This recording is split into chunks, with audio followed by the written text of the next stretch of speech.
Well, I want to congratulate you, Juan, and it's such an honor to get to sit and talk with you a little bit and learn more about you and your art. Let's start with your origin story. You are from Cuba, and tell us how you got to America. So I arrived in the US a month short of my 10th birthday. My mom had passed away by the time she passed away when I was about 5. So when I was about 8, my father came to me and said, your uncle and his wife are going to the US. You have the opportunity to go, and anyone who lived in the same household could leave. And he made it very clear to me that he thought that I should go, but it was really up to me. And I At eight really years had, old, that was a yeah, decision you had to make? yeah. Wow.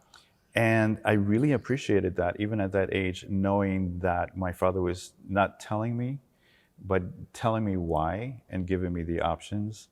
And so having had a very good relationship with my father, I said, if you think I should go, I will.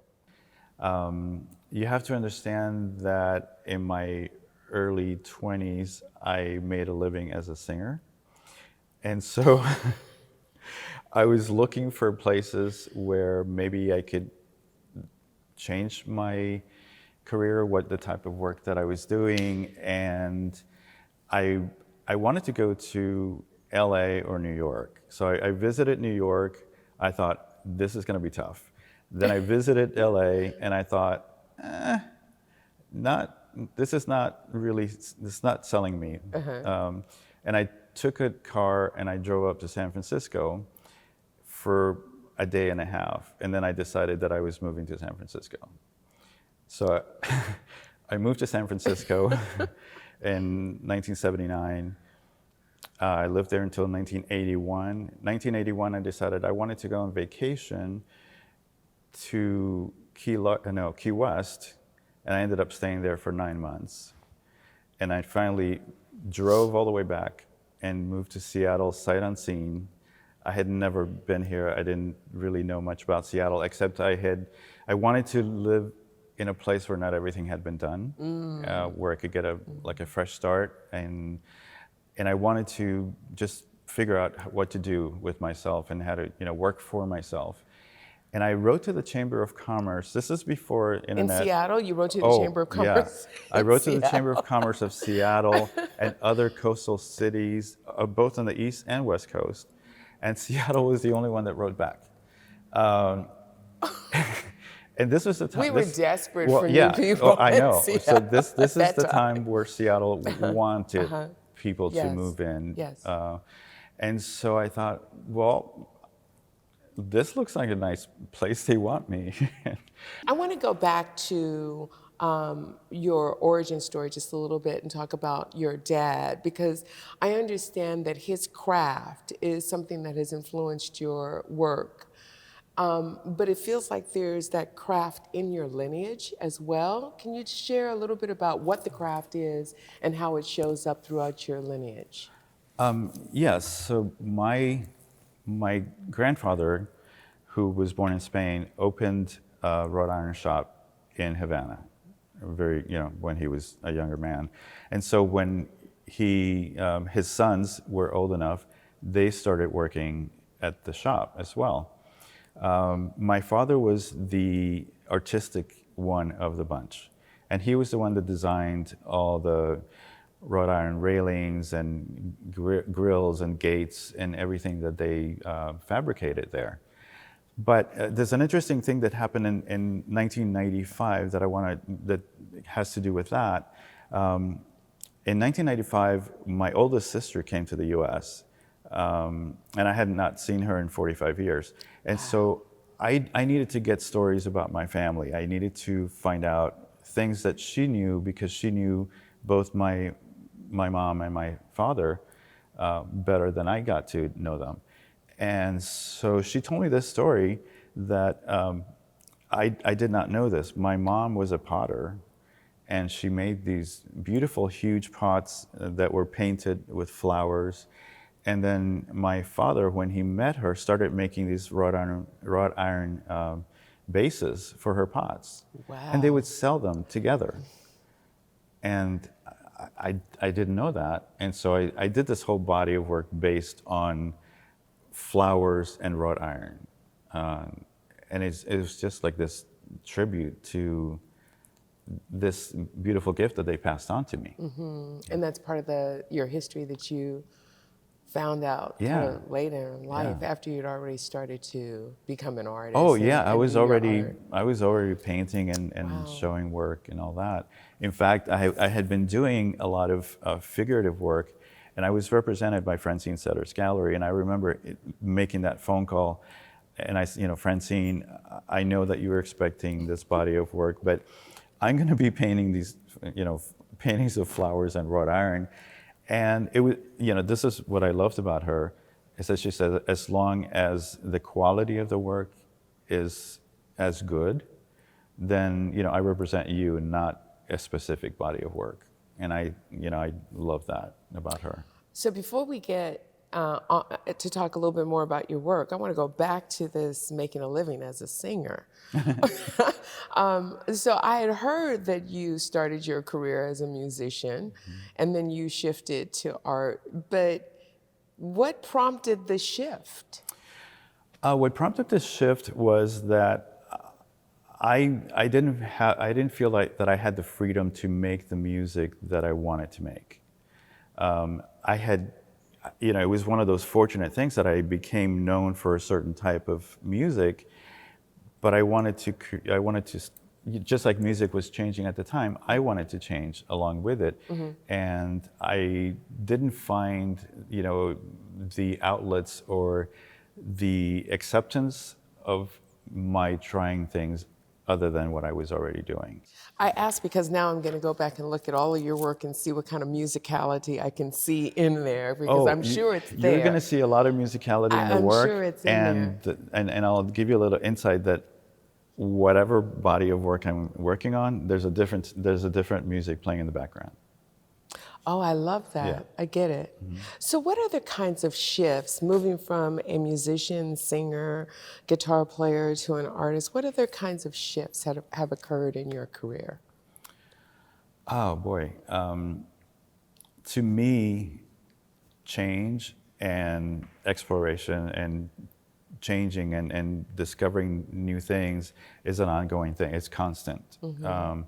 I don't ever want to feel stagnant, and I don't ever want to feel that I'm doing the same thing over and over. So I've been criticized for doing many bodies of work at the same time, because people have a hard time realizing that one person can do different, what they consider different styles. To me, they're not different styles. To me, they're different parts of who I am. And I think we're all very complex individuals, and the idea that an artist whose entire premise is to be creative and to explore and expand and just use their minds to go beyond what we normally see, to me that doesn't make any sense. So I like to work in different series. I like to do different bodies of work at the same time. Sometimes I'll create a body of work, then I walk away from it and work on this over here. Then when I go back to what I was working over here, I approach it with completely fresh perspective and fresh eyes, and I don't feel like I'm doing the same thing. I feel like, okay, I did this, now I can come back to you and pay full attention to you and just give you my all rather than doing, put it on automatic pilot just because I know how to do it. And you talk about how you are influenced and you embrace the natural elements that are around you. Talk about how the Pacific Northwest specifically has influenced the way in which your work has developed.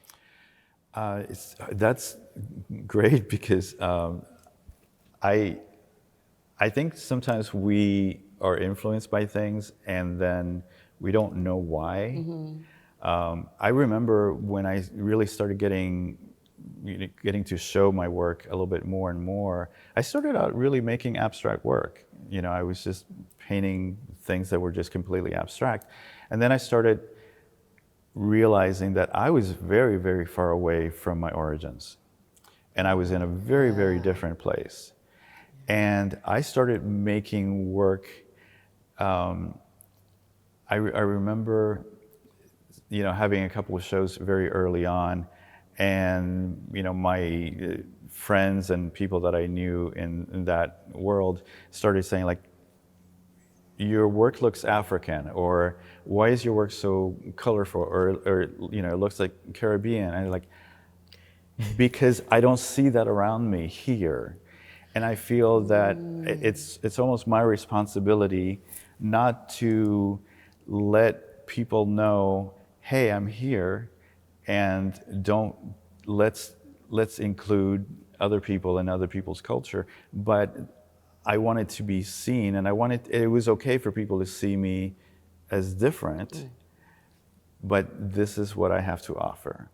So you're not painting Mount Rainier and evergreen trees. No. You are using that as, say, a foundation for the level of comfort you have to then do Yes. what's really inside of you. Yes. I love that. Yeah, and I felt like, yeah, this type of work happens, and I want to introduce you to it. This is like my gift to the Pacific Northwest, because I'm here, and now that I'm here in this amazingly beautiful place, I need to give it what I can give. Your contribution is amazing. Let's talk a little bit about your work. So let's start by talking about the Baranda project. That's a very special project for me because, and it's something that I've worked on a little bit before. The first time that it happened was in 2011, but let me first explain what the baranda project is. So baranda is the Spanish word for railing, just like the railings around the front porch or whatever. The reason why I called it that is because I remember one of my first moments when I thought that I was interested in being a creative person was when I realized that the railings that went around about 2/3 of the house where we lived in at the beach in Cuba, those railings were designed and fabricated by my father. And, you know, as a child, you know, your parents are your heroes. I mean, and he still is. But I thought, those are just beautiful.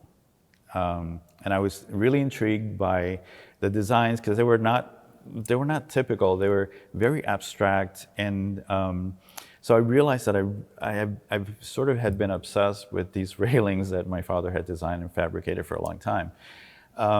In 2011, I actually got to create some work for Chief Sealth High School in West Seattle, and that was the first time that I kind of touched on that. And it stayed in my mind. And the interesting thing that happened right after I made those sculptures for Chief Sealth High School, called Sentinels, is that I went back to Cuba for the first time in 45 years. Yeah, 45 years after I left. And I got to see those railings in person. I saw some of the photography from your trip to Cuba. Did you end up looking at the work that you had done and then looking at those railings again and going, oh my God, I really have replicated my father's work in some way? Yeah, Oh my God. I noticed that, and I noticed even from, you know, when I was doing some past work that from memory of, you know, not just my father's railings, but other buildings in Havana, and I was doing a lot of artwork that was based on the facades of older buildings in Havana. I remember walking through the old town and looking at this building. I'm thinking, did I see this as a child? You know, because I had done a painting that it was almost, you know, had the identical shapes of this building. So it's interesting, like what stays in your mind, and I think that happens a lot more. This is just an opinion. I have, you know, not an. But I think that might happen when there's a traumatic experience. I think that if, maybe if I would have stayed there, or if I would have just been able to come and go at any time, it wouldn't have been such an indelible stamp in my head. But the fact that, I was, for a long time, I was not able to go back, I think that made that stronger. And those visions, those ideas that I had in the back of my head, and those memories became really a lot more important Yeah, to me. probably from a desire Yes. to be reconnected to Yes. your origins. Yeah. What do we see in the Strata series? So the Strata series started right after, as I was kind of winding down with creating images of, the outside of buildings, and what the ornamental aspect of those, and the wrought iron and all that. Because when I was a child, what I really wanted to do is be an architect. So architecture has always played this huge, huge part of my work as well. And I started thinking about what happens before those beautiful facades are put on. So I started thinking about the foundation of buildings. I started thinking about what we do to the earth, what we do to, excavating foundations, how we layer things, how we level ground in order to build. And I started thinking about how the buildings that I find that are the longest lasting in appeal are buildings that blend into the surroundings, Into the that landscape. fit the surroundings. There are times that I walk around any city and I'll go, this building belongs in this city. That building looks off. It looks like it just does not belong. And then you look at some of, really, really wonderful architecture, and there's always a connection to the land. And I started thinking about the layers of earth, that everything that has happened over the millions of years, and how each generation of people or animals or all these things that create what we now sit on, what we now stand on. And to me, that whole layering, and it's such a metaphor for everything else too. I mean, it's such a metaphor for who we are as humans. We're very layered, Yeah. Yeah. There is this movement too. Yeah. That's very fluid in the Strata series, but it's also braced. Well, so in a lot of the ones that are more curved, I thought about the idea of a bird's eye view, looking down on some of the terraced gardens, like these like rice paddies in Vietnam, and people that adapt their farming techniques to the land where they happen to be. And the idea of how we are so, we have so much ingenuity into adapting to where we are. Now, your work is also available for the public's view, because you've got a few public pieces out, but there's one that I really particularly want you to talk about, and that's Hoodie. Hoodie is the last piece that I finished. It was commissioned for the Washington State Arts Commission for Renton Technical College. And when they first approached me, the thing was that they had redone a building for their automotive department, where they teach, mechanics and all that stuff that I know nothing about. So what I did is I was really excited about this project, because I did a lot of background study on Renton Technical College and what they had done before, and all the different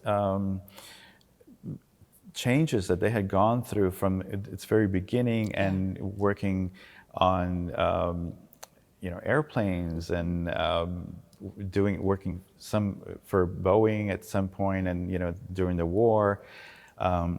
So I thought history was very important.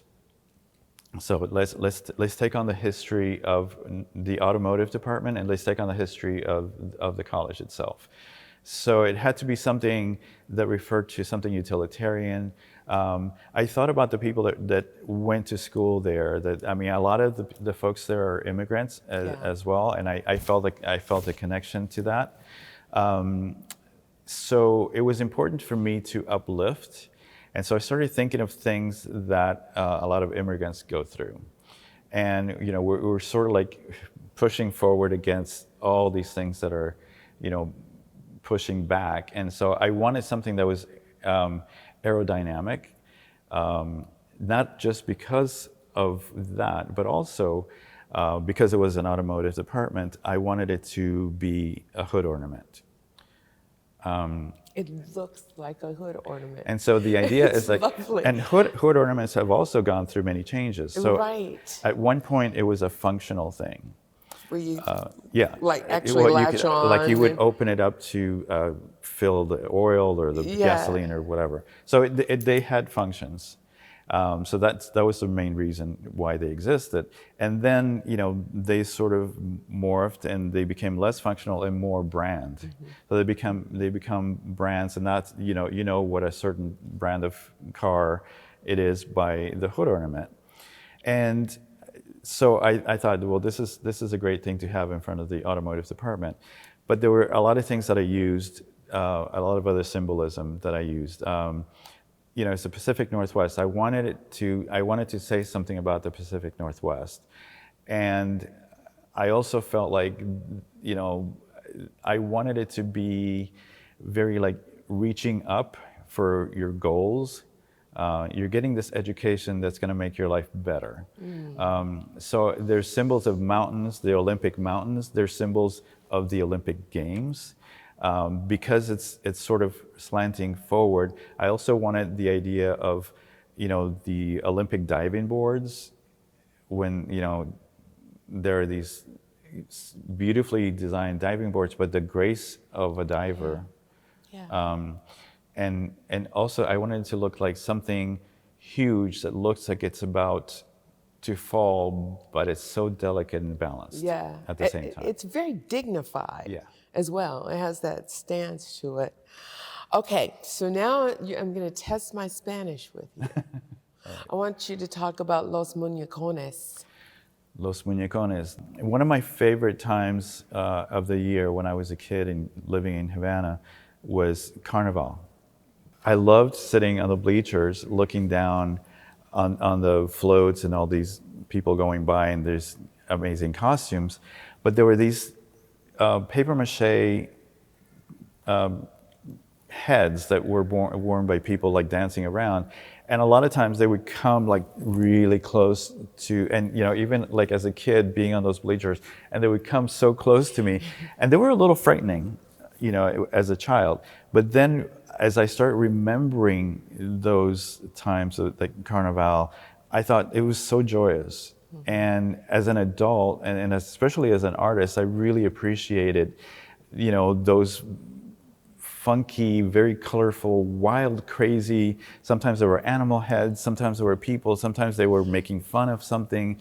And I really wanted to capture that.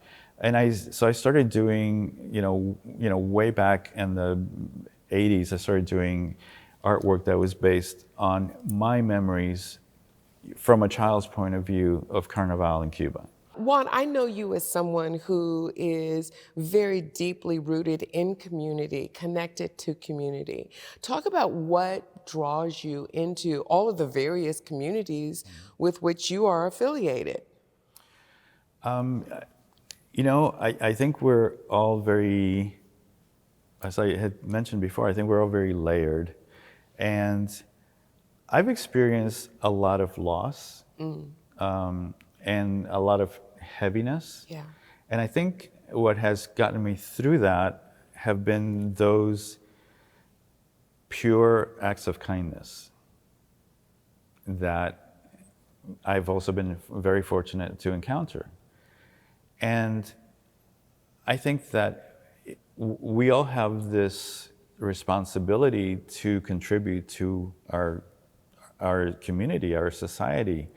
And so there are people that, are doctors and they're, healing people that maybe have no other, that have no funds or whatever. Everybody can contribute, but not everybody has to be able to do it at that level. Mm-hmm. So I think that for me, it's really important to be able to put the fortune that I've had, because I feel very fortunate. I feel that however I got this gift of being a creative person and gotten to the point where I can live and pay my bills by doing something that I absolutely love. Yeah. I mean, how fortunate is that? Right. So why not make it easier for other people to do that? You know, why not make it easier for other people to be heard if I have the opportunity to speak for them? I think that what you're pointing to is, kind of the undergird for community for you is relationships Yeah. and creating relationships. How have your relationships been impacted by the pandemic? For me, because I work by myself, my routine, my daily routine did not change that much. What did change was how I realized that I was maybe doing a little too much socially, even though a lot of it was something that I enjoyed. But I think that I realized that I was more of an introvert than I thought I was. It also put me in touch with some people that maybe I didn't know quite as well. And I started appreciating those people more.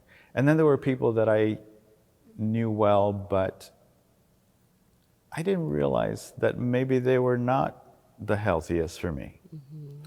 So it was a matter of, and I think we've all sort of rearranged our lives a little bit. What have you witnessed about how the pandemic has impacted the creativity of artists as individuals? Obviously, I mean, it affects everyone differently, but for me personally, I think it made me flourish because I had the time to be more introspective. For some folks, it was a little bit more difficult because I think maybe if you're a little bit more collaborative in your work and your medium, I think it's been really, really difficult for people who are performers, for people who are musicians, dancers, who really rely on that instant gratification. And I'm saying this as someone who used to be a performer, and there's nothing like what you get, that energy that you get Sure. from an audience. Sure. I've seen it react, I've seen it affect people in very different ways. Yeah. Although it has been creatively good for me, I don't want this. I don't you want to be this. clear. You don't want this? No. It's and here's what I did when this first happened. I sort of tricked myself, and I said, "You are now on an artist residency.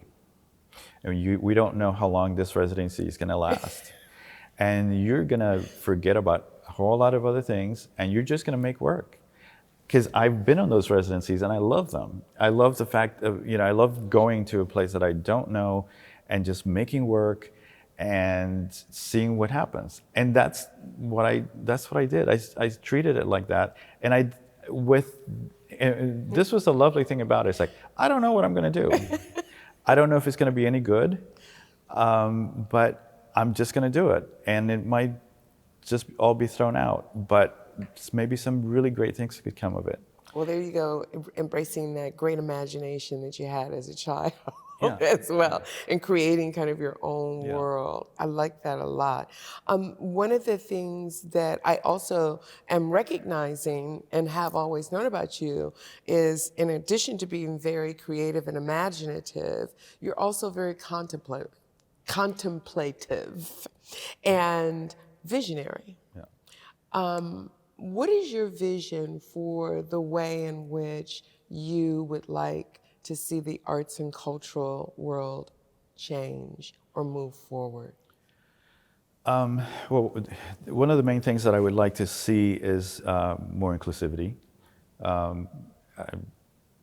mean, a lot of the things that I've been involved with have had to do with equity and being inclusive and welcoming people to the table.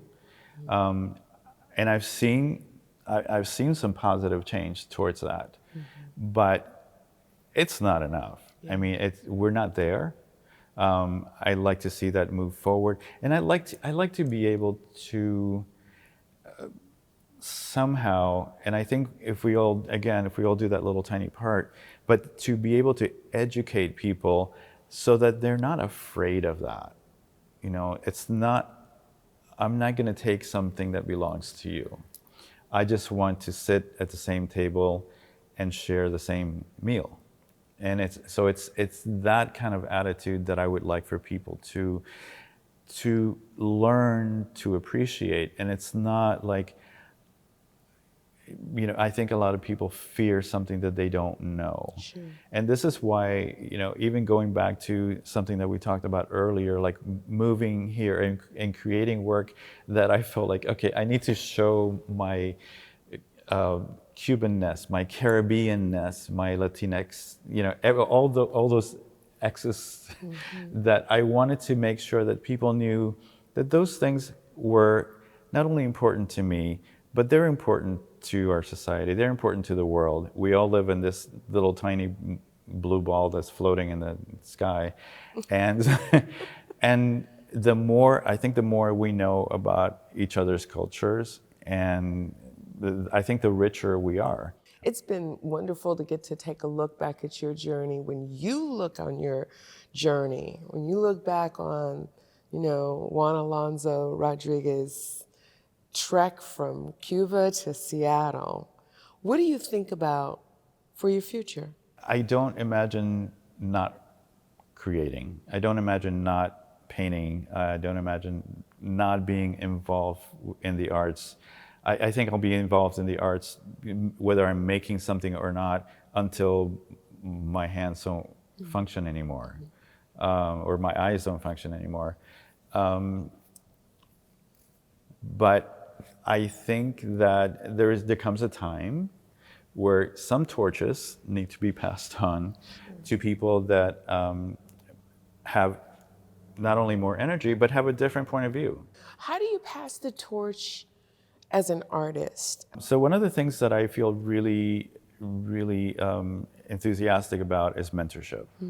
I started doing that. This was another side effect of the pandemic. I used to, in my studio, I used to show work of other people. And there's this very small room in front of, right at the entrance of my studio. And I was showing other people's work and just to introduce people. So when the pandemic started, I knew I had to make some changes. I wasn't able to be opening my studio all the time. I also had to move my office to my studio. So I thought, well, what can I do to continue that idea of lifting other artists? And so I started doing these like 1 hour mentorships online. So I did a bunch of those. I'm probably going to do a bunch more. Then I also had the opportunity to do some of that for the Washington State Arts Commission.